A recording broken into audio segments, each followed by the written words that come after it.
She's looking at you differently, not with less interest, with calculation. And if you don't catch these 7 signals, you won't realize she's sorting you into a category you can't escape from. By the end of this, you'll know exactly what's happening beneath her words, why her desire has rules you've never been told, and what to do before the window closes. Let's be clear about what's at stake here. You felt the confusion, the mixed messages. She seems interested. She initiates contact. She laughs at your jokes, but something's off.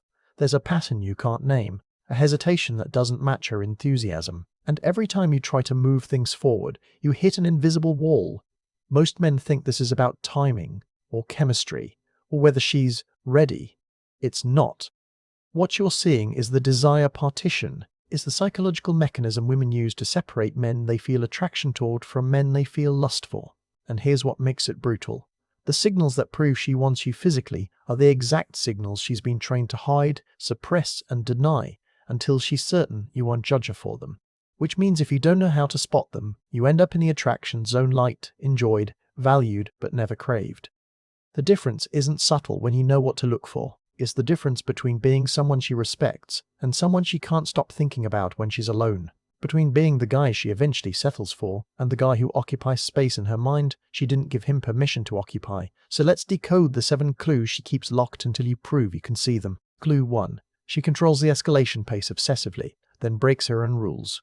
Watch for this. She sets boundaries around physical touch early.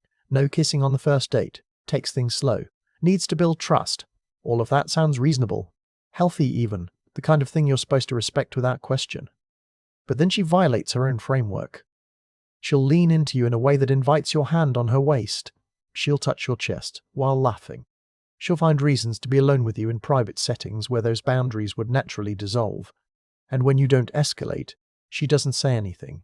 She just withdraws slightly. Tests again later. Withdraws again. Most men don't realize what's happening here. They think she's confused, changing her mind, sending mixed signals because she doesn't know what she wants. So they become hyper-respectful. They wait for explicit verbal permission. They create even more space than she asked for, thinking that's what demonstrates respect. Wrong. She knows exactly what she wants. She wants you to see through the boundary to the invitation beneath it, because the rule isn't there to stop you, it's there to filter you.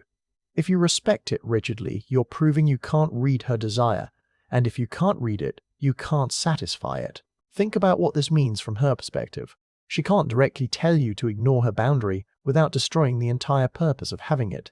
The boundary exists to separate men who are socially calibrated from men who aren't, men who understand subtext from men who need everything spelled out, men who can dance with tension from men who panic in its presence. If you've seen this, you know how disorienting it is. You're trying to do the right thing. You're trying to be respectful. And somehow that respect is creating distance instead of intimacy. Because you're operating in the wrong language. You're responding to her words while she's communicating through proximity, tone, and touch. Here's the distinction that matters. Respecting her doesn't mean obeying every rule she states. It means reading her actual comfort level and matching it. When she leans into you, she's comfortable with your touch. When she finds excuses to be alone with you, she's comfortable with privacy. When she breaks her own stated boundary, she's giving you information that supersedes the boundary. Your job isn't to ignore her, it's to listen to all of her, not just the part that's verbally defensible. Clue 2. She engineers privacy, then acts like it's accidental. She suggests you come over to watch a movie, or help her with something at her place. Or she offers to drive you somewhere and takes a route that's longer, quieter, more isolated. She creates the conditions for physical intimacy, then frames it as logistics. My roommate's gone for the weekend, so it's actually easier if we just hang at my place. I need help moving this furniture, are you free? Want to grab food? I know a spot, I'll drive. None of this is accidental. Here's the mechanism. Women experience a psychological cost for appearing sexually forward. It triggers shame, judgment, and the fear of being categorized as easy or desperate.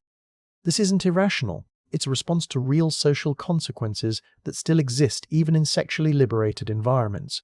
Women who are too direct about their desire get labeled. They get devalued. They get treated differently. So instead of saying, I want to be alone with you so we can touch, she creates the scenario and lets you interpret it. This is plausible deniability by design. If you make a move and she wants it, the privacy was intentional. If you don't, or if she changes her mind. The privacy was coincidental. She gets to express her desire without taking responsibility for it. And here's what most men do that makes it worse. They ask for permission at every step. Is this okay? Can I kiss you? Are you comfortable? And each question kills the tension she's trying to build, because what you're actually communicating when you ask isn't respect, it's uncertainty. You're telling her that you can't read her signals well enough to know whether she wants this. You're making her do the emotional labor of verbalizing something she deliberately structured to be nonverbal. You're forcing her to choose between explicit consent and maintaining the frame that protects her from feeling exposed. And most of the time, she'll choose the frame. She'll say she's not sure. She needs more time.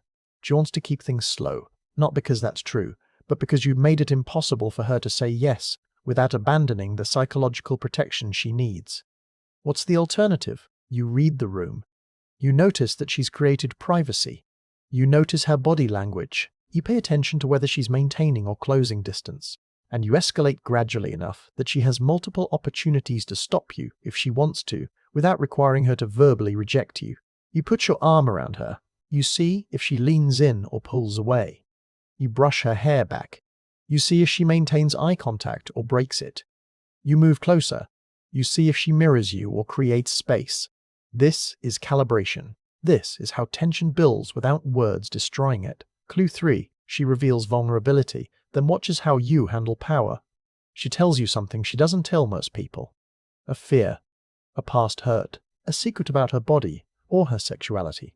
Maybe she had a bad experience with an ex. Maybe she's insecure about something physical. Maybe she's into something she thinks is weird.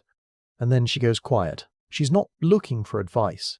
She's not looking for reassurance. She's looking to see if you'll weaponize it. Because lust requires trust, but not the kind of trust you think. It's not about emotional safety in the therapeutic sense. It's about knowing you won't use her openness as leverage to control her, shame her, or make her feel small. This is the respect ledger.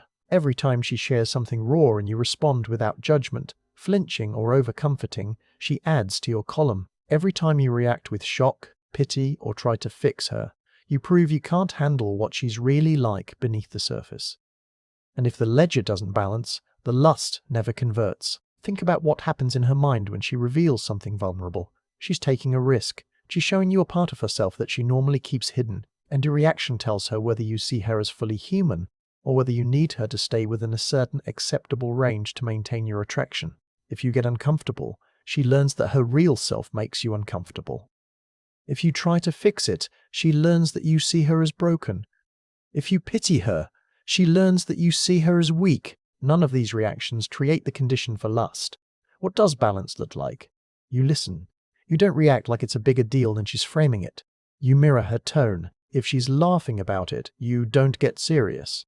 If she's serious, you don't make a joke. You show her that her darkness, her weirdness, her unfiltered self doesn't scare you. You might say something simple. Yeah, that makes sense. Or, I get that. Or you share something similar from your own experience that matches the level of vulnerability she just offered. You don't one-up her pain. You don't minimize it. You just acknowledge it as part of who she is, not as a problem that needs solving. That's the unlock.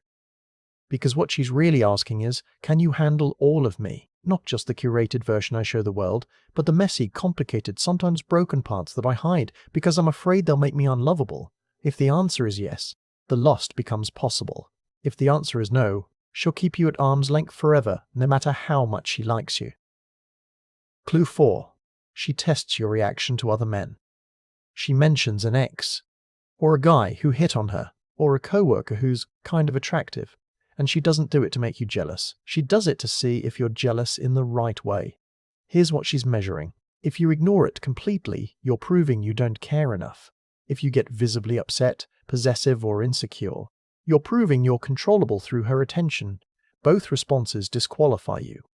Why does this test exist? Because she needs to know that you value her without being dependent on her validation. She needs to know that you're with her because you choose to be, not because you're afraid of losing her. And the only way to distinguish between those two states is to introduce the possibility of loss and see how you respond. Most men fail this immediately. They either play it too cool, oh yeah, he sounds great, which communicates indifference, or they get visibly rattled. Wait, what? Who is this guy? which communicates insecurity. The correct reaction? Amused indifference. You acknowledge it without emotion. Makes sense, you're attractive, guys are going to notice. And then you move on. No interrogation, no passive-aggressive comments later. You treat her desirability as obvious and non-threatening because you know your own value. This does two things. First, it shows her that you're not surprised other men want her, which means you see her clearly and still chose her. Second, it shows her that you're not threatened by competition, which means you're operating from a position of abundance, not scarcity. And here's the subtle part. When you respond this way, you're also communicating that you have options, because a man who's genuinely worried about losing a woman doesn't react with calm amusement. He reacts with anxiety. So your calm tells her something about your status that you could never communicate directly without sounding arrogant. This is the frame she's testing for. Are you someone she has to manage or someone who manages himself? If you've seen this, you know how easy it is to fail it without realizing. Clue 5. She escalates physically in indirect ways. She doesn't grab your hand. She brushes against you. She doesn't initiate a kiss. She positions herself so that kissing her would be effortless. She doesn't ask you to touch her. She stretches in a way that presents her body, arches her back, tilts her neck, finds reasons to be in your physical space. This is the invitation relay. She sends the signal. You're supposed to receive it and act, but if you wait for a clearer signal, you've already missed it. Because the clarity you're waiting for would require her to abandon the plausible deniability that protects her from feeling slutty, desperate, or rejected. Let's break down why this system exists. Direct initiation carries risk. If she reaches for your hand and you don't take it, she's been explicitly rejected. If she leans in for a kiss and you pull back, there's no ambiguity about what just happened. But if she positions herself near you and you don't make a move, she can tell herself you just didn't notice. Her ego stays intact. So she builds proximity and waits, and here's the trap. Most men interpret hesitation as disinterest, so they pull back to be respectful. And she interprets that pullback as you not wanting her, so she pulls back to protect her ego. And the cycle continues until someone else who can read the signals takes the opportunity. You've probably experienced this. You're sitting next to her. She shifts closer. You think, maybe she's just getting comfortable. She laughs and touches your arm. You think, she's just being friendly. She looks at your lips. You think, I'm probably imagining it. And then a month later, she's dating someone else, and you're confused about what happened. What happened is you waited for certainty in a system designed to prevent certainty. The pattern interrupt. Stop waiting for permission. Start reading proximity, positioning, and touch as communication. When she moves into your space, she's inviting contact. When she touches you, she's opening the door for you to touch her back. When she creates opportunities for escalation, she wants you to escalate it. This doesn't mean you ignore genuine discomfort. It means you differentiate between a woman who's uncomfortable and a woman who's waiting for you to lead. Discomfort creates distance. Invitation creates proximity. Learn to tell the difference. Clue 6. She asks you about your past in a specific way. Not how many people have you been with, but what's the craziest thing you've done? Or what's something you've never told anyone? Or have you ever done anything you're not supposed to talk about? She's not gathering information for judgment. She's opening the door for you to reveal your edge, because women don't lust after men they fully understand. They lust after men who have a part of themselves that's unpredictable, untamed, or dangerous in a controlled way. This is the psychological principle of mystery and depth. If she can see all of you immediately, if you're completely transparent and safe and predictable, there's nothing left to discover. And discovery is what keeps desire alive. So when she asks these questions, she's giving you permission to show her the part of you that doesn't fit into polite conversation. And if you respond to her question with something safe, sanitized, or humble, you're closing the door she just opened. Most men think modesty is attractive. Oh, I'm pretty boring actually. Nothing too crazy, I'm a pretty normal guy. I don't really do anything that interesting. It's not. Modesty signals insecurity. What she's looking for is a man who's comfortable with his own intensity, who's done things, felt things, wanted things that don't fit neatly into the good guy script. You don't have to be reckless. You don't have to brag. You just have to be honest about the part of you that isn't trying to impress her. Maybe you traveled somewhere dangerous. Maybe you got into a fight. Maybe you pursued something obsessively that other people thought was stupid. Maybe you walked away from something stable because it felt wrong. Maybe you have a skill or interest that's completely disconnected from your normal life. The content matters less than the energy. She wants to see that you have layers, that there's more to you than what you present in normal social settings, that you're capable of intensity she hasn't seen yet. This is about giving her a reason to stay curious. Clue 7. She creates friction, then rewards you for pushing through it. She cancels plans last minute, then reschedules enthusiastically. She argues with you about something trivial, then gets physically closer. She tells you no, then gives you a look that says try again. She creates obstacles, then watches how you handle them. This isn't manipulation, it's calibration. She's testing whether you collapse under pressure or hold your frame, because lust doesn't grow in comfort, it grows in tension. And if you can't generate tension, maintain it, and resolve it on your terms, she'll never feel that pull toward you that overrides her logic. Think about the emotional experience she's looking for. Safety is attractive for long-term partnership. Stability is attractive for security. But lust requires something more volatile. It requires the feeling that you're solid enough to handle her at her worst, that you won't crumble when she pushes back, that you have a center of gravity she can't easily move. So she pushes. She creates tests. Not consciously, most of the time, it's instinctive. And here's what most men do wrong. They take the friction personally. They get hurt, withdraw, or try to smooth things over by apologizing for something they didn't do. And every time they do that, they prove they're more invested in her approval than in their own boundaries, which kills the lust immediately. Because she's not looking for someone who appeases her. She's looking for someone who stands firm while still caring about her. Someone who can say, I hear you, but this is how I see it, without getting defensive or mean. Someone who doesn't need her to be happy with him every second to feel secure. So what's the correct response framework? Step 1. Assume the friction is a test, not a rejection. She's not trying to hurt you. She's trying to see if you're solid. When she cancels plans, when she picks a fight, when she pushes back on something small, your first assumption should be that this is information gathering, not information giving. Step 2. Hold the boundary without anger. If she cancels, you don't chase. You say, no problem, let me know when you're free, and you make other plans. If she argues, you don't defend. You stay calm and either agree to disagree or disengage until she's ready to talk like an adult. You don't punish her for testing you, but you don't reward the test by changing your behavior to accommodate it. Step 3. Let her feel the natural consequence of the friction she created. If she cancels twice, you stop initiating. If she picks fights, you stop being available for drama. You don't punish her. You just stop rewarding the behavior. You let her experience what it feels like when someone with options stops prioritizing her. And here's what happens. If she was testing you, she'll respect the boundary and re-engage with more investment. She'll stop canceling. She'll stop picking fights. She'll start treating your time like it matters, because you've shown her that it does matter to you and that you're not going to beg for her attention. If she wasn't testing you, if the friction was genuine disinterest, she'll fade. And that's fine, because you just saved yourself months of trying to win over someone who is never going to be won. Either way, you win, because you're not wasting time on someone who doesn't value access to you. Now let's close the loop. These 7 clues aren't random. They're part of the same system. Women partition their desire to protect themselves from shame, judgment, and rejection. And the men who get access to that desire aren't the ones who ask for permission at every step. They're the ones who can read the language she's speaking beneath her words. You don't have to be aggressive. You don't have to be manipulative. You just have to be fluent.